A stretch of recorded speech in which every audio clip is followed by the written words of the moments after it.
Buenos dias, good morning. Thank you very much, first of all, for the invitation to speak at REPACAR 8th National Congress.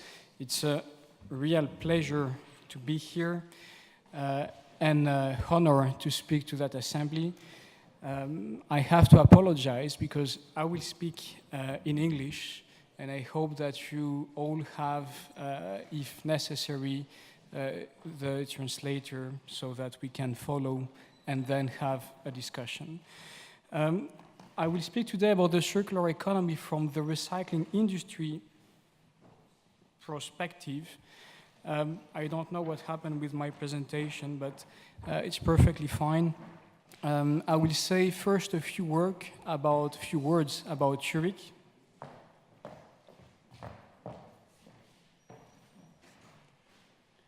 The European Recycling Industries Confederation, and then dive into the topic which is indeed heavily discussed today in Brussels of the circular economy and how it can make a difference in practice for the recycling industries, what are the opportunities, but also the challenges for our companies.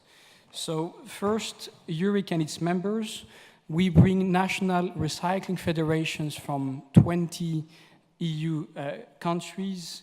Altogether, we represent more than 5,500 companies, many of them SMEs. I like to say that most of them are SMEs.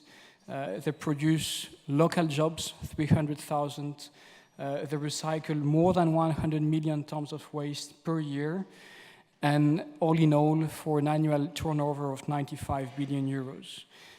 I won't go through all the logos of our members. REPACAR is an important member of our paper branch. We have many other members from the Spanish recycling sector, which I also hear for other materials present in the room. And then I will move on to how we are organized. As a confederation, we have different material streams that we cover. So we have ferrous metals, non-ferrous metals, paper, ERPA, and REPACAR being a member of our paper recycling branch. Glass, we work more and more on plastics too because of the issues arising from the recycling of WEEE or complex packaging or cars, for example. And obviously we also have, and that gives us the chance to both look at the issues from a transversal viewpoint, so for all the different recycling streams, but also at a very technical level under each branch where we can discuss indeed issues which are specific to paper or to the other streams. Now, our mission is clearly to advocate the interests of the European recyclers in Brussels.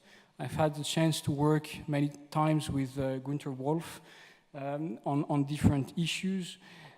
We act as the trusted interface between European recyclers, traders, and the EU. We serve as a forum for information and cooperation about recycling. And above all, we gather and share facts and expertise. And you will see throughout my presentation what we provide in that respect.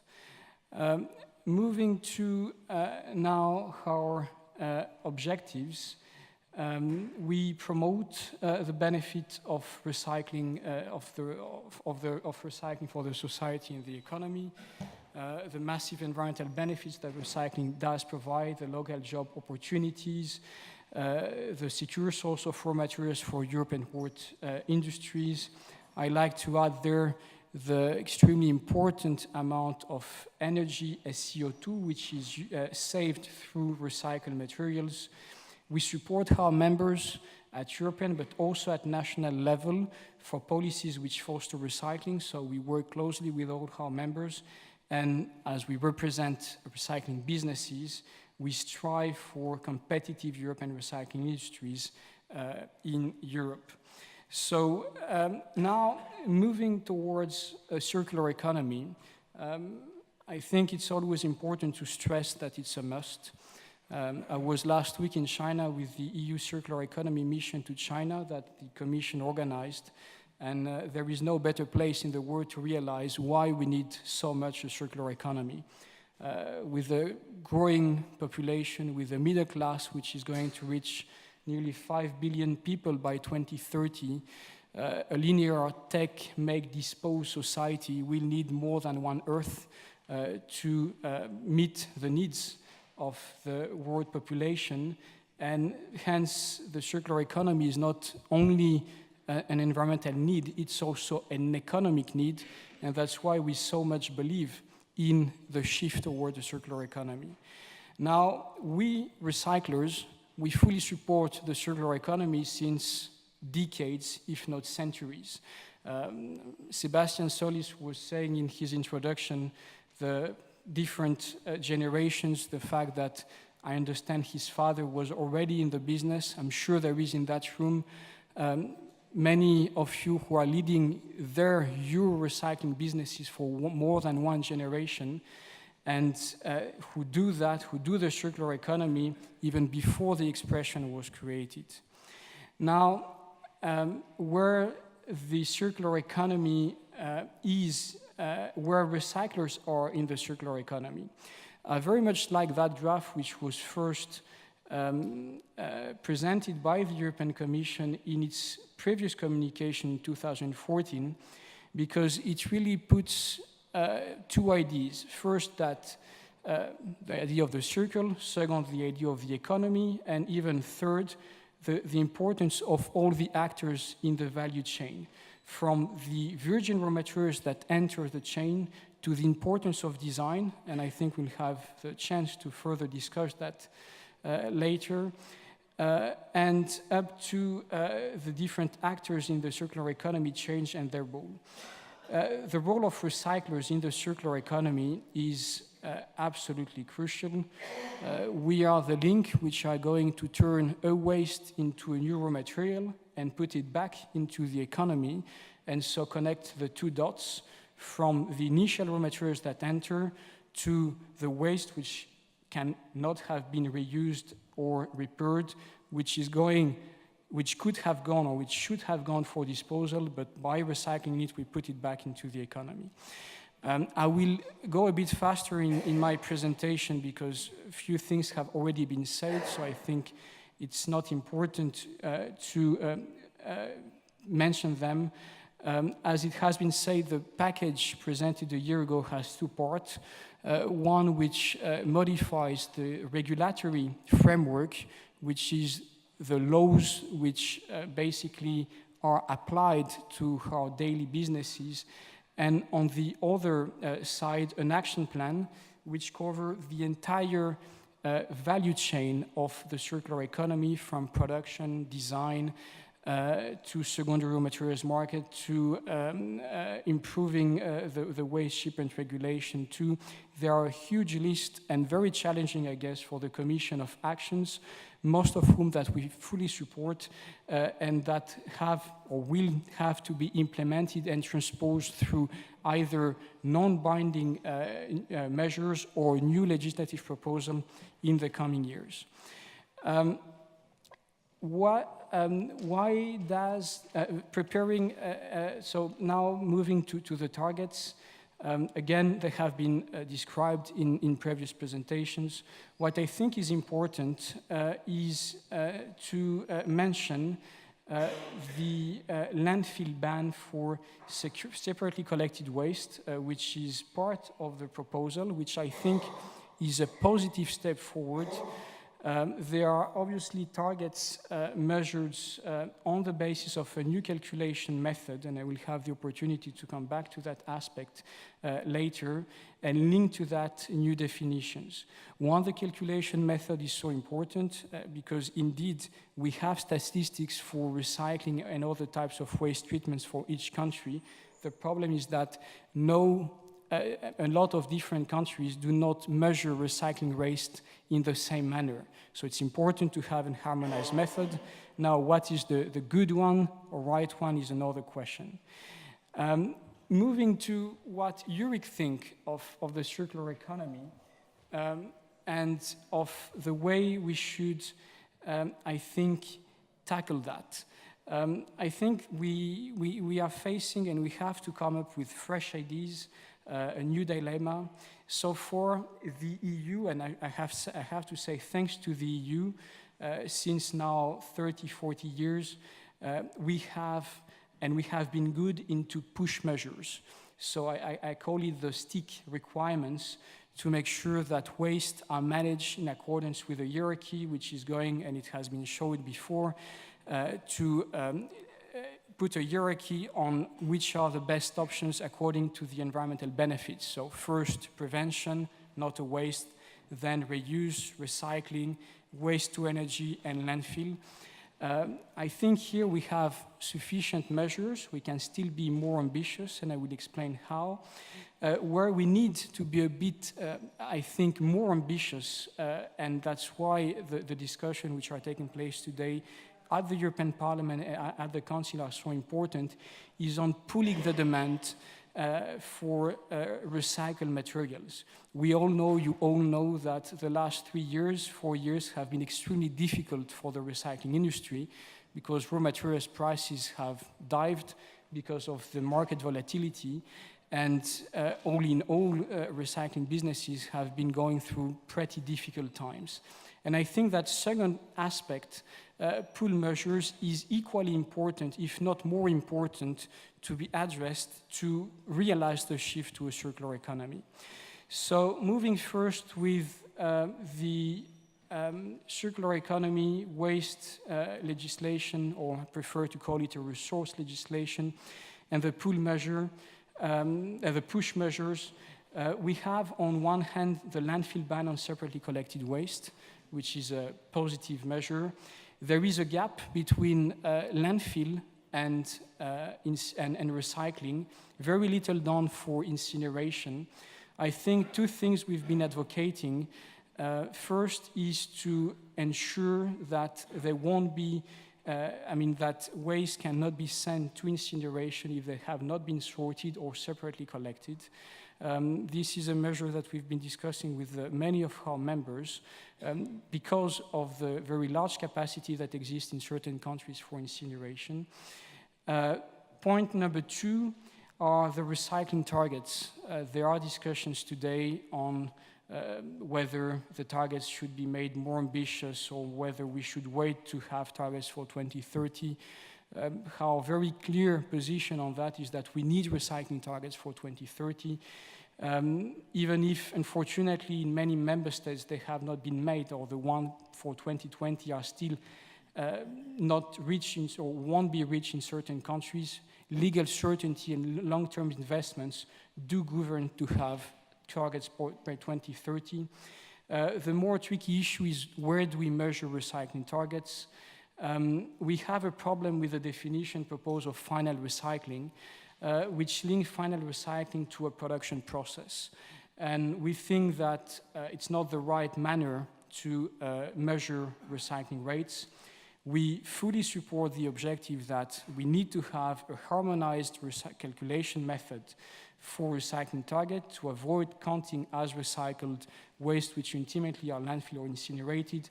The problem is that when we define final recycling by reference to a production process, at production stage, we know that we have both virgin and secondary materials which are being used, and the raw materials which are being bought are bought based on the quantity, the quality, and the price.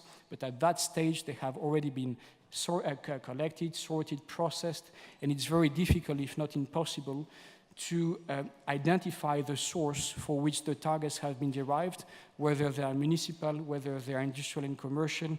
So I think we are on the same line on the objective to have a harmonized method. We just need to find the right manner to get it right and avoid ending up with a method which can create more problems than solutions. So I put delete, but I think correct would be better. Better enforcement or better implementation of existing legislation. This is a major issue across Europe, very clear. We have a lot of legislation. What we see in practice is that implementation and enforcement is not always there. And here we share also the willingness of the Commission to basically try to have a better implementation and also think of the enforceability of the legislation before it is being enacted. We understand the importance of eco-design for products. Design of legislation to ease its implementation is, I think, here also extremely important. That's actually an ideal transition for, I think, what we call, and what is even extremely important for us, boost market for recycling and try to pull the demand for recycled materials. Recycling brings a lot of environmental benefits, but those environmental benefits are not reflected into the prices today. And this is a real problem. We are an industry, we do not want subsidies, but we want market mechanisms which are going to value the environmental benefits that recycling brings into the way the market is working and into the prices of those raw materials. Started with eco-design, I think it's extremely important. 80% of the impacts of a product arise at design stage. It's a study of the European Commission that says that. It's a difficult topic. We work with the European Commission. We also start working with the manufacturing industry to see how we can improve and share experience to ease recycling at the end of life. I mean, very easy examples, complex packaging when we have within the same packaging, aluminum, plastic, paper in thin layers. We all know that sorting and recycling is difficult. Take your mobile phone. When the battery is included and cannot be accessed, it means that to repair and then to manually dismantle, which is the first stage in the recycling process, it's pretty difficult. So I think here we need to make progress. One of the, I think, very concrete proposal is to have eco-modulation of these 3 PR schemes, which take into consideration the reusability and the reusability and recyclability of the products which are put on the market. Point number 2, stimulating market demand for recycled materials, green public procurement, straight, plain and simple. Pull measures to reward environmental benefits of recycled materials. It's where it's become a bit more tricky because those competencies are shared between the European Union and mostly by the member states. But when we look at the Energy Efficiency Directive enacted back in 2012, and also at what has been done in the energy markets, where incentives were part of the legislation at European level, we believe that the same can be done for the circular economy as part of the waste legislation.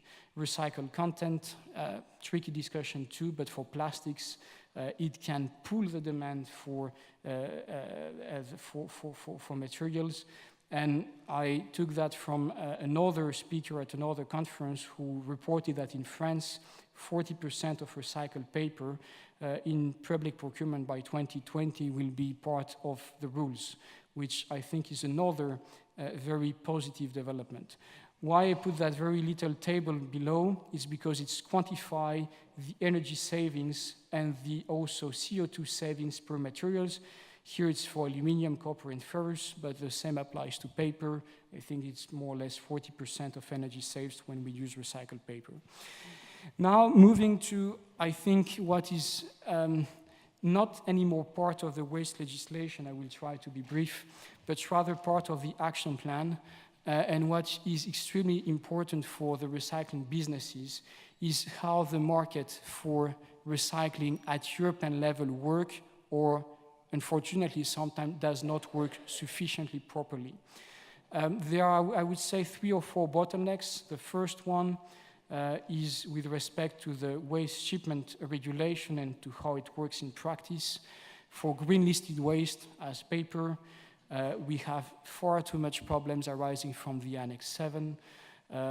It's not interpreted uniformly among the different member states. So when a shipment of recovered paper or recycled paper moved from one EU country to another, it can be seen as being, the Annex 7 can be seen as being properly filled in one country, but interpreted differently in another country. which puts our businesses at odds with the competent authorities and really pose very significant problems in the day-to-day business. So I think here we really need to draw a parallel with the internal market for goods that works at European level. If we want to have a circular economy, it means that resources need to circulate. It's part of the expression circular. And that means that we need to find a proper manner for those control procedures to function properly across Europe.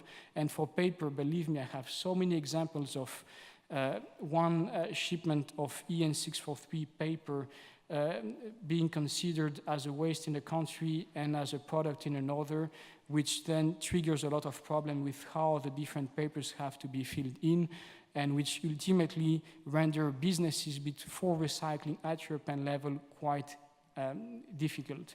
Notification procedure, a bit less important, I would say here for paper, but still here again for other type of waste which I had, the electronic notification procedures today, we really need to move from a paper-based to electronic notification procedure. The Commission has started the work. We work with the Commission on that. We hope it will become reality soon, because we're in the 21st century, and I think we need to have procedures which are rather modern. I think point number 2, simplifying the legislation to boost recycling. I'm sorry, I'm one slide back in my presentation, so I will just move to the right one. I hope that it was sufficiently clear, because I have here 2 different screens. Simplifying the legislation to boost recycling. It's the first item, I think, is difficult and long discussion, improving the interplay between EU waste and chemical laws. Most of the chemical legislation was, I think, designed for linear flows. CLP is designed for well-defined substances. The problem that we faced when at recycling stage is that our input is waste, which is complex, heterogeneous, and when we align it with the product legislation, we do end up with rather some difficult discussion and try to see how this interplay can be improved is going to be one of the priority. The other issues that we face is the legacy substances. We end up as recyclers with a lot of substances which have been banned from the market, but we have them into our facilities, and then we need to find solutions so that legislation both ensure that they are safely managed, but at the same time that doesn't hamper recycling. I think the most important stage here is the waste status and the waste classification. It's, I think, the key for many material streams. Unfortunately, the end of waste for paper, and I say stress unfortunately, was abandoned because we had on one hand a quality standard, and on the other hand the key to ensure that, or to improve the functioning of the internal market. Unfortunately, we do not see progress happening now, and it has been confirmed. We shouldn't expect progress in the coming, in the near future at European level. We see more and more progress made at national level because member states do realize that they need criteria to say this is a waste, this is not anymore waste. I've put for paper the Benelux recommendation for end of waste criteria for paper. It's a positive development. It's fully based on the Commission proposal. But I think here what needs, and we will need to find solutions at European level, is that those end of waste criteria would apply or will apply only at regional level between 2-3 member states. And we operate in an internal market, hence the need to also work eventually on mutual recognition to make sure that at the end of the day, when we have serious, credible end of waste criteria, they can be used properly across Europe. And I see also in the Commission proposal on waste that more flexibility was being given to member states, both for byproducts and for end of waste, which on one side is positive, on the other side will very quickly call the questions of how we address issues at a more broader among many different member states at a European level.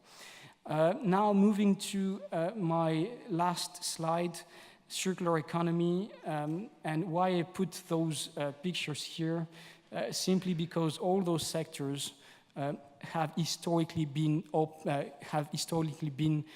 public sectors for very obvious reasons: the cost of infrastructure, be it the post, be it the transport, be it the energy. And what about recycling in 2017?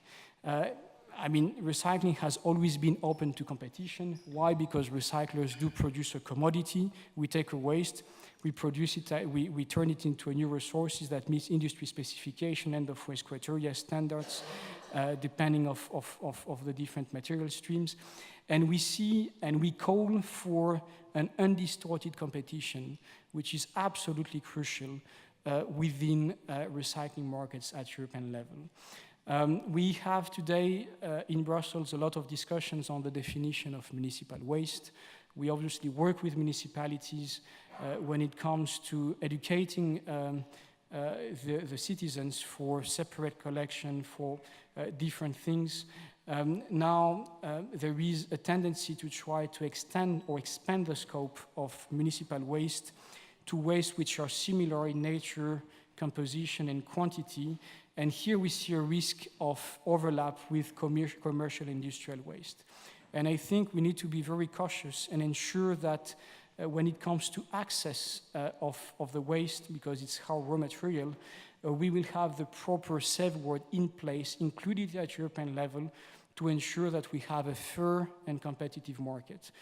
We've issued, together with the paper manufacturing industry at European level, CEPI, and the waste management industry at European level, FEAD and Zurich, the recyclers, a joint position paper for maintaining the quantity criteria as part of the definition of municipal waste, simply because it works. In Brussels, at the Brussels region, at the region of Brussels capitals where the EU institutions are, it's part of positive legislation. All shops, offices can choose when they are above a certain quantity to either have a contract with a public operator acting in a market open to competition or with a private operator. And we think that this is a right example and that this quantity criteria, which was proposed by the European Commission, needs to be kept in the package. Minimum EU-wide binding rules for EPR schemes. The Commission really did a very good job here. We've seen more and more EPR schemes to organize the collection of different streams across Europe. What we didn't see is a level playing field, and also how organizing how those EPR schemes were functioning, proper governance, smooth functioning of the internal market, undistorted access to recyclables and for revenues, transparency are part of the proposed minimum requirements which are on the table. They need to be maintained, and that also would contribute to an efficient waste management and recycling market across Europe. Last but not least, ensuring free and fair trade for secondary raw materials, be it in Europe or beyond Europe, crucial to avoid price distortion between Europe and the rest of the world. I forgot Europe. And here it allows me to connect the dots. We produce statistics and produce expertise, and what we see here is that in terms of collection and recovery of paper in Europe, there is more supply than there is demand, and hence the need to have a well-efficient market at European level so that recycled materials can travel from one EU country to another, but also a fair access and an open access to international markets so that what has been recovered has an economic value which is going to be valued by the market and find a buyer so that our businesses can continue to make business. Thank you very much.